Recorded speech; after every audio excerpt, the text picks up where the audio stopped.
চট্টগ্রামের মির্জাপুরে দাঁড়িয়ে আছে শতবর্ষের ভক্তিধারার স্মারক জগন্নাথ আশ্রম। 1800 সালের দিকে এক ভারতীয় সৈনিক তার পূজিত জগন্নাথ বিগ্রহ সঙ্গে করে আনেন চট্টগ্রামে। পরে বার্মায় বদলি হলে সেই বিগ্রহ অর্পণ হয় মারোয়ারি পরিবারের হাতে। শিব পোদ্দারের স্বপ্নদর্শন থেকে শুরু করে বৈষ্ণব সাধু হরিদাসের আত্মত্যাগে প্রতিষ্ঠিত হয় এই আশ্রম। এরপর দীর্ঘ সময়ের ভক্তি ও সেবার ধারাবাহিকতায় আধুনিক যুগে এই আশ্রমে পূজার নতুন যাত্রা শুরু হয়। ডক্টর রবীন্দ্রলাল দাস, অধ্যাপক ব্যোমকেশ দাস ও ডক্টর ফণীভূষণ রায়ের হাত ধরে তাদের প্রচেষ্টায় পূজার ঐতিহ্য নতুন করে প্রাণ ফিরে পায়। এখানেই জন্ম নেয় আরেক গুরুত্বপূর্ণ অধ্যায় মির্জাপুর জগন্নাথ সংঘ, যা 1967 সালে প্রতিষ্ঠিত হয়।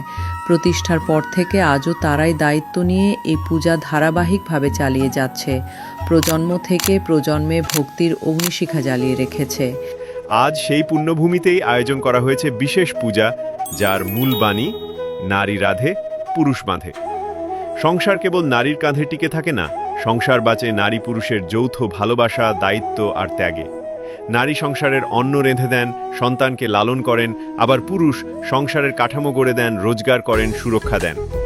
একে অপরের অভাব পূরণ করেই গড়ে ওঠে সংসার নামে সেই আশ্রয়, যেখানে ভক্তি, ভালোবাসা আর একতার শক্তি মিলেমিশে থাকে।